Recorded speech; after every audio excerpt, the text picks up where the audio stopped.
نزول فرما رہا ہے۔ اور نبوت بھی اس اعتبار سے بالکل واضح ہے کہ جب سے ہے حضور تو تب سے وہ نبی ہے۔ بعض لوگ یہ سمجھتے ہیں کہ 40 سال کی عمر میں نبوت ملی، نہیں، نبوت پہلے سے دے دی گئی۔ 40 سال کی عمر میں حضور نے اعلان فرمایا، یوں کہنا چاہیے کہ 40 سال کی عمر میں حضور نے نبوت کا اعلان کیا۔ 40 سال تک حضور نے لوگوں کو نہیں بتایا کہ میں نبی ہوں۔ آپ صلی اللہ علیہ وسلم لوگوں میں زندگی گزارتے رہے، لوگوں کو بھلائی کی تعلیم فرماتے رہے، خود بھی آپ نے بڑی پاکیزہ طیب و طاہر زندگی گزاری اور لوگوں میں صلح صفائی کروائی، محبت تقسیم کی، با اخلاق اور اخلاقیات سکھائیں سمجھائیں، تاکہ کل کو جب یہ میرے فالوورز بنے، میری اتباع کریں،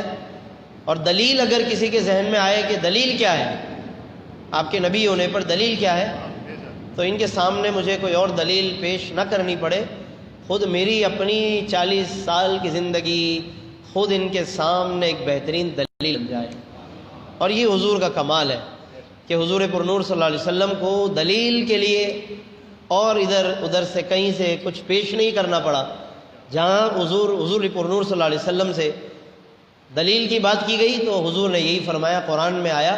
کہ فقد لبثت فیکم عمرا من قبلہ، کہ کیا میں نے تمہارے درمیان اس سے پہلے اپنی زندگی کا ایک طویل عرصہ نہیں گزارا؟ افلا تعقلون، تو کیا اتنی بھی عقل نہیں ہے تمہارے اندر کہ ایک شخص 40 سال تک تمہارے درمیان رہا، تمہارے درمیان پرورش پائی، جوان ہوا، اس عمر کو پہنچا، تو 40 سال تک جس نے کبھی تمہارے بقول غلط بیانی نہیں کی، تم نے خود مجھے صادق اور امین کہا، سچا، امانت دار، با اخلاق، 40 سال تک میں صحیح تھا، آج میں غلط ہو گیا۔ یہ اللہ کے نبی صلی اللہ علیہ وسلم نے اتنی لاجیکل آپ نے دلیل پیش کی کہ ان کے پاس اس کا جواب نہیں تھا۔ تو یہ اللہ کے نبی صلی اللہ علیہ وسلم نے 40 سال کی عمر میں اعلان کیا ہے نبوت کا، لہٰذا یوں کہنا چاہیے کہ 40 سال کی عمر میں اعلان کیا۔ نبوت کب سے ملی؟ شروع سے، وہ شروع کب سے ہے وہ ہمیں نہیں معلوم۔ تو اللہ رب العالمین نے آپ صلی اللہ علیہ وسلم پر یہ جو یصلون علی النبی ہے کہ اللہ ان پر صلوات بھیجتا ہے، کب سے ہے نہیں معلوم۔ اچھا، یہ عربی میں جب یہ لفظ آتا ہے اس انداز سے یصلون کا مطلب یہ کہ وہ فرشتے اور اللہ ان پر رحمتیں بھیجتے رہتے ہیں، تو یہ تسلسل ہے، یہ کنٹینیوٹی ہے اس میں۔ تو یہاں پر علماء نے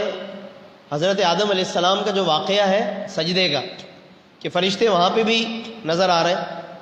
وہاں بھی اللہ کا اور فرشتوں کا فعل ہے، یعنی اللہ نے حکم دیا، فرشتوں نے سجدہ کیا۔ ادھر بھی اللہ اور فرشتے ہیں،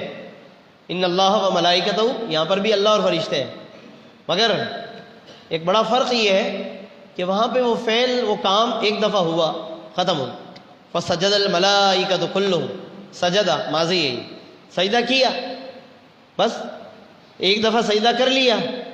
پھر وہ بات ختم ہو۔ انہوں نے جب سجدے سے فرشتوں نے سر اٹھا لیا تو سجدہ پورا ہو گیا۔ اللہ نے انہیں بار بار سجدہ کرنے کا نہیں فرمایا، یعنی سجدہ اللہ نے حضرت آدم کے سامنے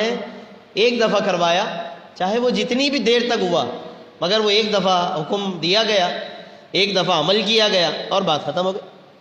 لیکن جب رسول پاک کی باری آئی تو یصلون فرمایا، جس کا مطلب کنٹینیوٹی ہے، صلاۃ و سلام میں بار بار ہے، یعنی اللہ اور فرشتے صلاۃ و سلام میں ایک دفعہ نہیں ہے، اس وقت سے لے کر آج تک شامل ہے اور قیامت تک سلسلہ چلتا رہے گا۔ یہ کتنا بڑا فرق ہے، سجدہ ایک دفعہ سجدہ ہوا حضرت آدم کی بارگاہ میں، پھر وہ بس بات ختم ہو گئی۔ لیکن نبی مکرم صلی اللہ علیہ وسلم پر یصلون کا سلسلہ جب سے چلا ہے، چل رہا ہے اور آج تک بھی جاری ہے اور قیامت تک چلتا رہے۔ آج بھی اللہ کے نبی پر اللہ کی طرف سے رحمتوں کا نزول، کیونکہ یصلون کا مطلب یہی ہے اللہ اپنے حبیب پر رحمت نازل فرماتا ہے، تو یہ ایک تسلسل ہے اور یہ بڑی خوبصورتی ہے۔ اس لیے علماء نے کہا کہ حضرت آدم کو اللہ نے سجود عطا کیا، سجود یعنی سجدہ، فرشتوں کے ذریعے اللہ نے انہیں سجود دیا، اور ہمارے محبوب اور نبی کو درود عطا کیا۔ وہ سجود والے یا درود والے ہیں؟ سجود ایک دفعہ ہوا، درود قیامت تک جاری رہے گا۔ ایک بات تو یہ ہو۔ دوسری بات یہ ہے کہ ان اللہ و ملائکتہ میں یصلون، جب اللہ اپنے حبیب پہ رحمت نازل کرتا ہے، کیونکہ یصلون کا مطلب جب اللہ کے لیے صلاۃ کا لفظ آئے تو اس کا مطلب نزول رحمت ہے۔ تو یہاں پر دو باتیں میں عرض کر دیتا ہوں کہ اس سے یہ بھی ہمیں بات واضح ہو گئی اور ہو جانی چاہیے کہ یصلون کا مطلب یہ نہیں ہے کہ جب یہ لفظ اللہ کے لیے بولا جائے تو اللہ بھی کوئی درود شریف پڑھتا ہے اپنے نبی پر، یہ مطلب نہیں ہے۔ بعض لوگ یہ سمجھتے ہیں جب وہ یہ آیت پڑھتے اور سنتے ہیں نا کہ اللہ اور اس کے فرشتے یصلون صلاۃ بھیجتے ہیں، اے ایمان والو تم بھی درود پڑھا کرو،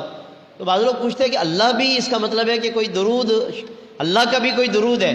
کہ جو نبی پر وہ پڑھتا ہے یا بھیجتا ہے، تو ہمیں بھی پتہ چلے کہ وہ کون سا درود ہے جو اللہ بھیجتا ہے؟ ایسا نہیں۔ یہ بات یاد رکھیے کہ اللہ پاک، اللہ رب العالمین کے لیے کوئی ایسا درود شریف نہیں ہے یہ جو اللہ پڑھتا یا بھیجتا ہو، وہ اس سے پاک ہے۔ اللہ کے لیے صلاۃ کا مطلب رحمت نازل کرتا ہے، اپنے حبیب کی عزتوں میں برکتیں عطا فرماتا ہے، اپنے محبوب کی مقام و مرتبے کو بلند کرتا ہے، یہ مطلب ہے اس کا۔ تو ایک تو یہ ذہن میں رکھنا چاہیے کہ درود شریف ہمارے لیے ہے، فرشتوں کے لیے ہے کہ ہم بھیجتے ہیں، پڑھتے ہیں۔ اللہ اس بات سے پاک ہے کہ وہ اپنے نبی پر کوئی درود پڑھے، وہ بندوں کے لیے ہے۔ اللہ کا مطلب یہی ہے کہ وہ اپنے نبی پر رحمت نازل کرتا ہے یا اپنے حبیب کی شان میں بلندی فرماتا ہے، ایک مطلب۔ اچھا، ایک دوسری بات یہ بتانی تھی کہ آپ غور کریں کہ ابھی آپ نے یہ بات سنی کہ ان اللہ و ملائکتہ کا مطلب یہ ہے کہ اللہ اپنے حبیب پر صلاۃ یعنی رحمت نازل کرتا ہے۔ اب یہ کتنی خوبصورت بات ہے کہ جب ہم یہ زبان سے کہتے ہیں کہ اللہ اپنے حبیب پر رحمت نازل کرتا ہے، تو جو نبی جس پر وہ اللہ رحمت نازل کر رہا ہے وہ خود بھی رحمت ہے، یعنی کیا کمال ہے یہ، اللہ بھی رحمت نازل کر رہا ہے اور جس محبوب پر رحمت نازل کی وہ خود بھی رحمت ہے۔ تو اس کا مطلب تو یہ ہوا کہ اللہ اپنی رحمت پر رحمت نازل کر رہا ہے، یعنی کتنی برکت ہو گئی کہ جس پر نازل کیا وہ بھی رحمت، اور جو چیز اللہ نازل کر رہا ہے وہ بھی رحمت ہے۔ تو جب رحمت پر رحمت، ہم عام لوگوں پہ بھی اگر رحمت اترتی ہے تو ہماری برکت میں اضافہ ہو جاتا ہے۔ عام لوگوں پہ رحمت اترے تو ہماری چمک دمک میں، نورانیت میں، ثواب میں، اجر و ثواب میں، مقام و مرتبے میں اضافہ ہو جاتا ہے۔ تو سوچو کہ جو پہلے ہی رحمت ہے، بلکہ رحمت نہیں بلکہ رحمت للعالمین ہے، جب اللہ ان پہ رحمت نازل کرے گا تو ان کی نورانیت میں کتنا اضافہ ہوگا۔ تو اس لیے یہ قیامت تک اللہ نے حضور کی عزت، رفت اور برکتوں میں اضافے کا ایک ذریعہ بنا دیا۔ فرشتے بھی اس میں شامل ہو گئے، وہ دعائیں کرتے ہیں۔ اب یہاں پر دو طرح کے فرشتے ہیں، ایک تو وہ فرشتے ہیں کہ جو رحمت کی دعائیں کرتے ہیں، بارگاہ رسالت کے لیے اللہ کی بارگاہ میں دعائیں کرتے ہیں، یہ ہے یصلون کا مطلب کہ وہ ملائکتہ یعنی فرشتے یصلون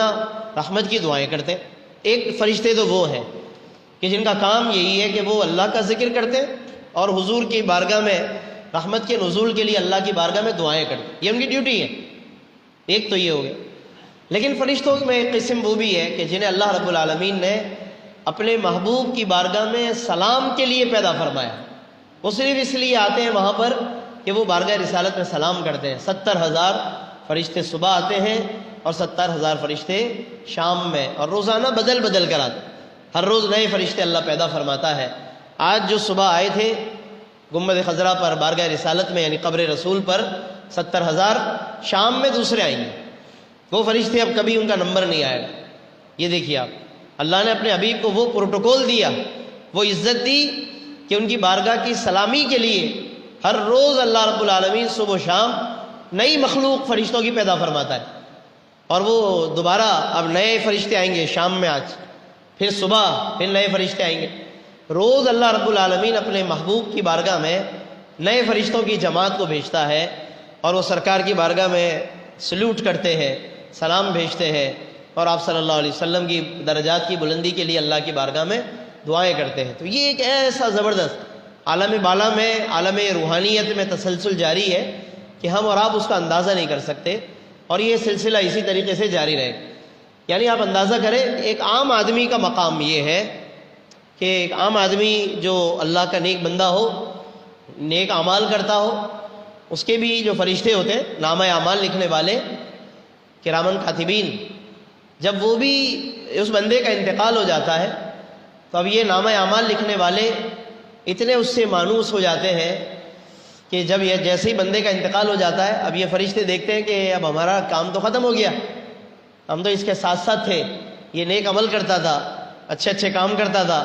تو یہ فرشتے اس سے بڑے مانوس ہو گئے تھے، ان کو اچھا لگتا تھا اس کے ساتھ۔ اب اس بندے کا انتقال ہو گیا تو یہ فرشتے اللہ کی بارگاہ میں عرض کرتے ہیں کہ مولا، جس بندے پر تو نے ہمیں مقرر کیا تھا اس بندے کا انتقال ہو گیا، اب ہم کیا کریں؟ کرامن کاتبین باقاعدہ اس بندے کے لیے پوچھتے ہیں کہ اب ہم کیا کریں؟ تو پھر حدیث میں آتا ہے، روایت میں آتا ہے کہ اللہ رب العالمین ان فرشتوں سے فرماتا ہے، ان کرامن کاتبین سے، کہ جو زندگی بھر اس بندے کے ساتھ رہے اور اس کے نیک اعمال لکھتے رہے، تو جب وہ پوچھتے ہیں کہ اب اس کا انتقال ہو گیا اب ہم کیا کریں، تو اللہ فرماتا ہے کہ اے میرے فرشتوں، اب تم اس کی قبر پر کھڑے ہو جاؤ، قبر کے پاس، اور قیامت تک اس کے لیے مغفرت کی دعا کرتے رہو۔ آپ اندازہ کریں، ایک عام آدمی کا مقام ہے یہ کہ جو اللہ کی بارگاہ میں نیک اعمال کرتا رہا، اچھی مناسب زندگی گزارتا رہا، اللہ کو راضی کرنے کی کوشش کرتا رہا، اس کے فرشتے قیامت تک اس کے لیے اس کی قبر پر مغفرت کی دعائیں کرتے رہتے۔ تو یہ فضیلتیں جو ہم غلاموں کو ملی ہیں، یہ فضیلتیں تو خود محمد مصطفیٰ کے صدقے میں ملی ہیں، تو جن کے صدقے میں ملی تو سوچئے کہ ان کا مقام کیا ہوگا۔ اس نبی معظم صلی اللہ علیہ وسلم کی پھر بزرگی اور ان کی عزت و عظمت کا کیا کہنا، ان کی بارگاہ میں فرشتے کس ادب سے آتے ہوں گے اور کس طرح گویا کہ وہ سلامی پیش کرتے ہوں گے۔ تو یہ ہے ان اللہ و ملائکتہ، کہ بے شک اللہ اور اس کے فرشتے یصلون علی النبی، صلاۃ بھیجتے ہیں نبی کریم صلی اللہ علیہ وسلم پر۔ اس لیے پھر ہمیں فرمایا، ایمان والوں کو فرمایا، یا ایھا الذین آمنوا، اے ایمان والو، صلو علیہ، تم بھی ان پر درود بھیجو، صلو۔ اب یہاں پر ایمان والوں کے لیے جب یہ لفظ آ گیا، مسلمانوں کے لیے، تو اس کا معنی درود ہے کہ تم بھی درود بھیجو، وسلموا تسلیما، اور خوب خوب ان پر سلام بھیجا کرو۔ سلموا کا معنی بھی سلام، تسلیم کا معنی بھی سلام۔ اللہ نے دو لفظ فرمائے، سلام کے لیے دو لفظ ہے، سلموا پھر تسلیما۔ تو علماء فرماتے ہیں کہ جب اس طرح دو دفعہ آ جائے تو اس کے اندر تکرار اور کثرت اور تاکید ہوتی ہے، کہ لہذا اب اس کا مطلب یہ ہے کہ یہ کام تم نے زیادہ کرنا ہے۔ وسلموا، اگر صرف وسلموا ہوتا اس کا مطلب ہے سلام بھیجو، 2-4 دفعہ پڑھ لیا کافی ہے، لیکن نہیں، اللہ یہ چاہتا ہے کہ معاملہ میرے نبی کا ہے نا، تو 2-4 دفعہ سے کام نہیں بنے گا۔ فرمایا وسلموا کے بعد تسلیما، سلام بھیج لیا پھر بھیجو، ایک دفعہ پھر فرمایا پھر پڑھو، یعنی ان کی بارگاہ میں اسی طریقے سے سلام کا سلسلہ جاری رکھو۔ اچھا، پھر اس کا جواب بھی دیکھیے آپ، جب یہاں سے ہم سلام بھیجتے ہیں تو اس کا جواب بھی کثرت سے آتا ہے۔ ایک دن حضور علیہ السلام صحابہ میں تشریف لائے اور چہرے پر بڑی خوشی کے آثار، بڑے خوش اور بڑی چہرے سے خوشی جیسے ظاہر ہو رہی ہے، اور بہت مسکراہٹ ہے، اور رخسار مبارک بھی بڑے نمایاں ہو رہے ہیں، بہت خوشی ہے۔ صحابہ نے عرض کیا، یا رسول اللہ، آج آپ بڑے خوش نظر آ رہے ہیں، کیا وجہ ہے اس؟ حضور نے فرمایا کہ جبریل امین ابھی آئے تھے میرے پاس، ابھی حضرت جبریل امین آئے تھے اور مجھے بڑی خوشخبری دی ہے امت کے لیے، میری امت کے لیے مجھے بڑی خوشخبری دی۔ پوچھا گیا کہ کیا خوشخبری دی؟ تو حضور نور صلی اللہ علیہ وسلم نے بتایا کہ جبریل امین نے مجھے بتایا کہ یا رسول اللہ صلی اللہ علیہ وسلم، اللہ نے آپ کی امت کے، مفہوم حدیث عرض کر رہا ہوں کہ اللہ نے آپ کی امت کے لیے انتظام فرما دیا ہے کہ اگر آپ کا امتی آپ پر 1 مرتبہ درود پڑھے گا تو اللہ رب العالمین اس پر 10 رحمتیں نازل فرمائے گا، 10 نیکیاں اس کو عطا فرمائے گا، اور 10 گناہوں کو اللہ رب العالمین معاف فرما دے گا۔ یہ حضور نور صلی اللہ علیہ وسلم کے وسیلے سے آج بھی گناہ معاف ہوتے ہیں، اس لیے دعائیں جب بھی کریں حضور کے وسیلے سے دعا کرنی چاہیے کہ دیکھیں ان پر درود پڑھنے کی برکت سے گناہ معاف ہو جاتا۔ تو اگر ہم بار بار درود پڑھیں گے تو گناہ کا جو ایوریج ہے، یہ گناہ جس لیول پر ہمارے چلے جاتے ہیں، اور گناہوں کی جتنی کثرت ہوتی ہے دل سخت ہو جاتے ہیں، گناہ کثرت سے ہوتے ہیں تو نمازوں کا لطف کم ہو جاتا ہے۔ تو اس لیے بار بار درود پڑھ کر ان گناہوں کو مٹانا چاہیے۔ ویسے تو گناہوں سے بچنا ضروری ہے، لیکن بتقاضۂ انسانیت و بشریت گناہ ہو جاتے ہیں، تو درود شریف کے ذریعے، نوافل کی کثرت کے ذریعے، اگر نماز قضا ہو گئی ہے ان قضاؤں کو پورا کر کے، توبہ کر کے، درود و سلام پڑھ کر، یہ وہ تمام اعمال ہیں، تمام ذرائع ہیں کہ جن کے ذریعے سے ہم اپنے گناہوں کو مٹا سکتے ہیں۔ تو یہ اللہ کے نبی صلی اللہ علیہ وسلم نے بہت زیادہ خوشی کا اظہار اور اعلان فرمایا۔ اور ایک حدیث میں فرمایا کہ جو امتی مجھ پر درود پڑھتا ہے تو قیامت کے دن اس کا یہ درود جب وہ میرا امتی پل صراط پہ سے گزرے گا۔ اب پل صراط آپ کو معلوم ہے ایک ایسا پل ہے کہ جو بہت باریک ہے، بال سے زیادہ باریک، تلوار سے زیادہ تیز، اور اس کے اوپر سے گزرنا ہے۔ اور جو صحیح سے نہیں گزر پایا تو وہ گرے گا تو وہ دوزخ ہے نیچے، یعنی پل جو ہے جہنم پر بنا ہوا ہے، یہ بھی یاد رکھیے۔ اب پل صراط اسی لیے اس کو پل صراط کہتے ہیں، یعنی کہ اس کی جو پوری تشریح ہے وہ یہی ہے کہ اندھیرا بھی ہے، باریک بھی ہے، تیز بھی ہے، اور نیچے دوزخ بھی ہے۔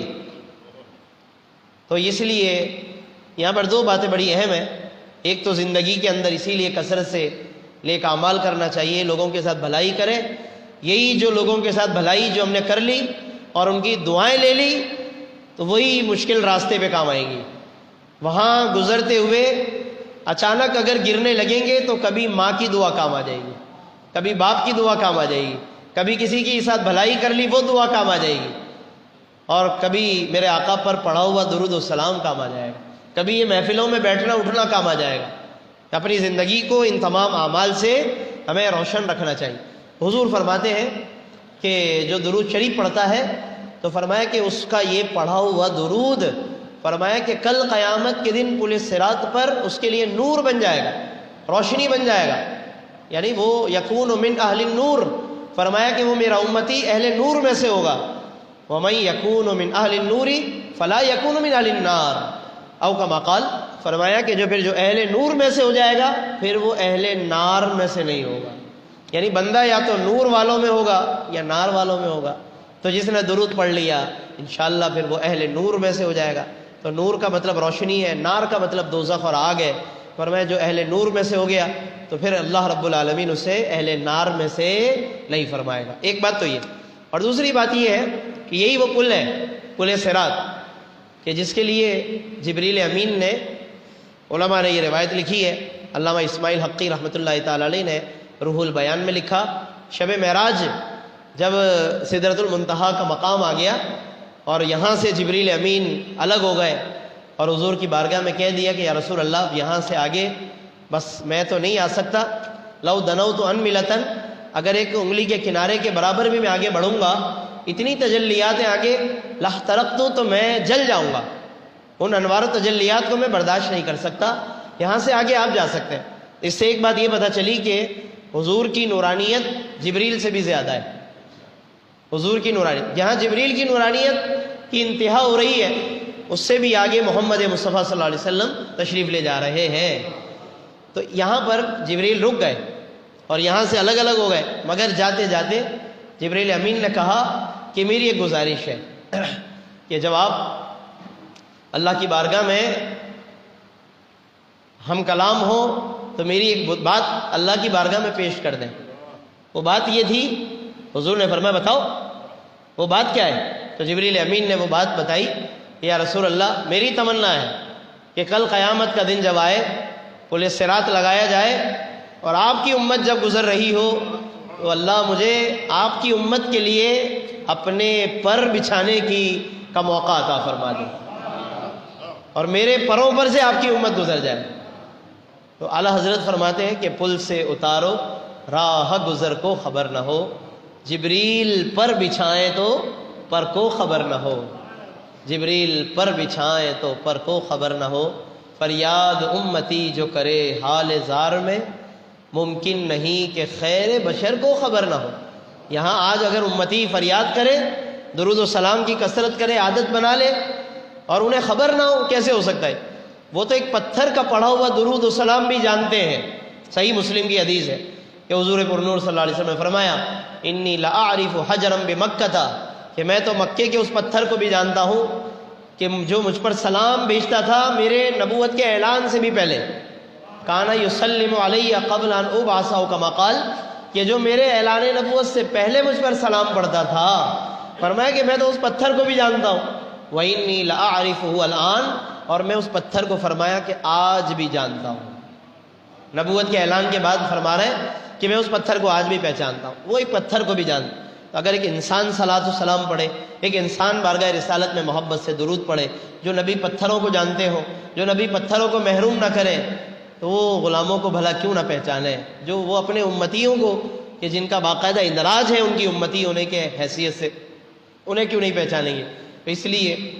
اس لیے فرماتے ہیں اعلیٰ حضرت کہ ممکن نہیں کہ خیر بشر کو خبر نہ ہو، ممکن نہیں کہ خیر بشر کو خبر نہ ہو۔ تو اس لیے آج ہمیں اپنے تعلق کو مضبوط کرنے کی ضرورت ہے آپ صلی اللہ علیہ وسلم کے ساتھ۔ صلاۃ کا لفظ چاہے نماز کے معنی میں ہو وہ بھی ضروری ہے، اس کی بھی پابندی کریں، اور صلاۃ بمعنی درود شریف ہو اس کی بھی پابندی کی ضرورت ہے، تاکہ ہماری جو زندگی ہے اس کے اندر اس کی برکتیں شامل حال ہو جائیں، اور اس کے علاوہ لوگوں کے ساتھ بھی ہمارے جو معاملات ہیں، گھریلو ہیں اور دیگر معاملات ہیں، ان میں بھی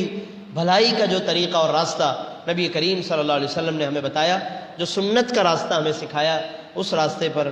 جتنا ہو سکے ہمیں چلنے کی ضرورت ہے۔ اللہ تبارک و تعالیٰ سے دعا ہے کہ رب کریم ہم سب کو ان تمام جو بھی صلاۃ السلام کی حکمتیں ہیں، صلاۃ السلام کی برکتیں ہیں اور درود السلام کی جو بشارتیں ہیں، رب کریم ہمیں ان برکتوں اور بشارتوں کو حاصل کرنے کی توفیق رفیق مرحمت فرمائے، اور ہمیں اپنے تعلق کو مضبوط کرنے کی، حضور پر نور صلی اللہ علیہ وسلم سے مضبوط کرنے کی اللہ رب العالمین ہمیں توفیق عطا فرما دے، اور قیامت کے دن ہمیں، اور بلکہ اس سے بھی پہلے قبر میں، یعنی آج ہم اتنا تعلق مضبوط کر لیں کہ قبر میں اللہ رب العالمین ہمیں حضور کی پہچان نصیب فرما دے، ہمیں اللہ ان کی پہچان عطا فرما دے کہ ہم نے زندگی بھر حضور کو دیکھا تو نہیں ہے، لیکن درود اتنا پڑھیں کہ کل قبر میں جب دکھایا جائے حضور کا چہرہ تو ہم پہچان لیں کہ ہاں یہی تو ہیں جن پر میں درود و سلام پڑھا کرتا تھا۔ اللہ ہمیں ان کی پہچان نصیب فرمائے اور ہم سب پر اپنا فضل و کرم فرمائے، آمین آمین، وآخر دعوانا الحمدللہ رب العالمین۔ تعظیم اور احترام ہے، برائے عبادت تو صرف اور صرف اللہ کے لیے ہے۔ جو آج ہم عبادت کرتے ہیں ہمیشہ سے جو اللہ کی بارگاہ میں عبادت کے لیے سجدہ ہوتا آیا ہے، یہ سجدہ عبادت ہے، اور وہ صرف اور صرف ہمیشہ سے اللہ ہی کو ہوا ہے۔ عبادت والا سجدہ کبھی بھی کسی اور کے لیے جائز نہیں کیا گیا، وہ ہمیشہ سے ہمیشہ تک، قیامت تک اور ہمیشہ اللہ ہی کے لیے رہا ہے اور رہے گا۔ اور ایک سجدہ تعظیم کہلاتا ہے، احترام کہلاتا ہے، وہ پچھلی امتوں میں اللہ نے جائز کیا، وہی سجدہ فرشتوں نے بھی حضرت آدم کو کیا، وہ تعظیم کا سجدہ تھا، احترامی سجدہ تھا، لیکن وہ صرف پہلے جائز تھا، بعد میں اللہ نے وہ بھی منع فرما دیا کہ اب کسی کو کسی کے آگے تعظیم کا سجدہ کرنا بھی جائز نہیں ہے، چاہے کوئی بزرگ ہو، پیغمبر ہو، قبر ہو، ماں باپ ہو، کوئی بھی ہو، کسی کی بارگاہ میں اب تعظیمی سجدہ بھی جائز نہیں ہے۔ اب چاہے تعظیم کا سجدہ ہو یا عبادت کا سجدہ ہو، وہ سب کا سب صرف اور صرف اللہ ہی کے لیے رہے گا۔ اب یعنی کہ کوئی کسی کی قبر پر، مزار شریف پر، بزرگ کے آگے سجدے کے طور پہ یا سجدے کی نیت سے وہ جھکے یا تعظیم دل میں رکھ کر جھکے اور لاکھ تعویلیں کرے تو اس کی اجازت نہیں ہے۔ تو میں سمجھتا ہوں کہ بہت اچھا یہ سوال ہے، کیا تاکہ فرق بھی ہو جائے، واضح طور پہ سمجھ بھی آ جائے۔ لیکن اگر پھر بھی بالفرض کوئی آدمی کسی قبر پر اپنی غلط فہمی سے اور اپنی غلطی سے سجدہ کرتا ہے تو وہ علماء نے فرمایا کہ اس پر فوراً فتویٰ لگانے کے بجائے یہ تشریح کی جائے گی کہ اس بندے نے جو فلاں مزار پر یا قبر پر سجدہ اپنی غلطی سے کیا، تو فتویٰ لگانے سے پہلے یہ تشریح کی جائے گی کہ اگر تو اس نے یہ سجدہ عبادت کی نیت سے کیا، اس بزرگ کی عبادت، اور ایسا عام طور پر ہوتا نہیں ہے، لیکن بالفرض اگر اس نے عبادت کی نیت سے کیا تو پھر یہ کفر ہے، شرک ہے، اور اس کو دوبارہ کلمہ پڑھ کر مسلمان ہونا لازم ہے۔ اور اگر اس نے تعظیم کے طور پہ کیا تھا، عبادت کے طور پہ نہیں، عبادت وہ صرف اللہ ہی کی مانتا ہے دل میں، تعظیم کی نیت سے، تو اس کو صرف حرام کہیں گے، کفر نہیں کہیں گے، غلط ضرور کہیں گے، حرام بھی کہا جائے گا، گناہ بھی کہا جائے گا، لیکن کفر کا فتویٰ نہیں لگایا جائے۔ تو یہ لوگ چونکہ ان باریکیوں کو نہیں جانتے، ہر ایک پر فتویٰ اور حکم جلدی میں لگا دیتے ہیں۔ تو بہت سے لوگ جو قبرستانوں میں، مزارات پر غلطیاں کرتے ہیں، تو ان میں سے ہر ایک پر کفر کا حکم لگانا نہیں چاہیے۔ تشریح ہے اس کے اندر کہ اگر عبادت کی نیت ہو تو کفر ہے، تعظیم کی نیت ہو تو حرام ہے، یعنی منع دونوں ہے، دونوں کے دونوں منع ہے، لیکن ایک میں کفر کا حکم ہے اور ایک میں نہیں ہے، تو یہ باریکی ہے اس کے اندر۔ اسی لیے کبھی بھی کسی پر کوئی بھی حکم لگانا عام لوگوں کے لیے تو خاص طور پر قطعاً اجازت نہیں ہے کہ وہ اس طرح کے فیصلے کرے، علماء سے رجوع کر کے باریکیاں سمجھ کر پھر اس کے مطابق جو بھی شرعی حکم ہو اس کی تفصیل بیان کرنی چاہیے۔ اللہ تبارک و تعالی ہمیں ان تمام باتوں کو، شرعی مسائل کو سمجھنے یاد رکھنے کی توفیق عطا فرمائے۔ الحمدللہ رب العالمین والصلاة والسلام علی سید المرسلین ربنا تقبل منا انک انت السمیع العلیم وتب علینا انک انت التواب الرحیم۔ الہ العالمین یا ارحم الراحمین، اس محفل پاک کو اپنی بارگاہ میں قبول فرما، اس کی برکت سے ہمارے والدین کی، کل امت مسلمہ کی مغفرت فرما، ہمارے صغیرہ کبیرہ گناہوں کو معاف فرما، ہم سب کے علم اور عمل میں، ایمان میں برکت عطا فرما، رزق میں برکت عطا فرما، پریشانیاں مشکلات دور فرما، مولا کریم جو بیمار ہیں انہیں شفا عطا فرما، جن کے گھروں میں بچیاں رشتوں کے لیے بیٹھی ہیں مولا کریم ان کو اچھے رشتے عطا فرما، اچھی نسبتیں عطا فرما، جو بے روزگار ہیں ان کو اچھا روزگار عطا فرما، جن کے اوپر قرض ہے ان کو قرض کے بوجھ سے نجات عطا فرما، ان کے قرضوں کی ادائیگی کے لیے خزانہ غیب سے انتظام فرما۔ مولا کریم ہماری دعائیں سب کے حق میں قبول فرما، کثرت سے درود و سلام کی توفیق عطا فرما، حضور پر نور صلی اللہ علیہ وسلم سے ہمیں اپنے تعلق کو مضبوط کرنے کی توفیق عطا، قبر میں حضور کی پہچان نصیب فرما، آخرت میں ان کی شفاعت عطا فرما، پل صراط پر حضور کا سہارا عطا فرما، اور مولا کریم دنیا اور آخرت میں اور قبر میں ہر طرح کی رسوائی سے محفوظ فرما، ہر بری گھڑی برے وقت سے محفوظ فرما، اور مولا کریم ہماری دعائیں اپنے محبوب صلی اللہ علیہ وسلم کی طفیل پوری امت کے حق میں قبول فرما، اس مدرسے کو، مسجد کو ترقی عطا فرما، تمام طلباء دین کو ترقی عطا فرما، جو قاری صاحبان ہیں اور ہمارے قبلہ قاری اسلم چشتی صاحب ہیں، وہ جتنی محنت فرماتے ہیں اس محنت کو کے اندر مزید برکت عطا فرما، جتنے لوگ تعاون کرتے ہیں ان کے تعاون کو قبول فرما، یا رب بالمصطفیٰ بلغ مقاصدنا واغفر لنا ما مضى یا واسع الکرم ان اللہ وملائکتہ یصلون علی النبی یا ایھا الذین آمنوا صلوا علیہ وسلموا تسلیما اللہم صل علی سیدنا مولانا محمد وبارک وسلم صلاۃ و سلام علیک یا سیدی یا رحمۃ للعالمین سبحان ربک رب العزۃ عما یصفون سلام علی المرسلین والحمد للہ رب العالمین لا الہ الا اللہ۔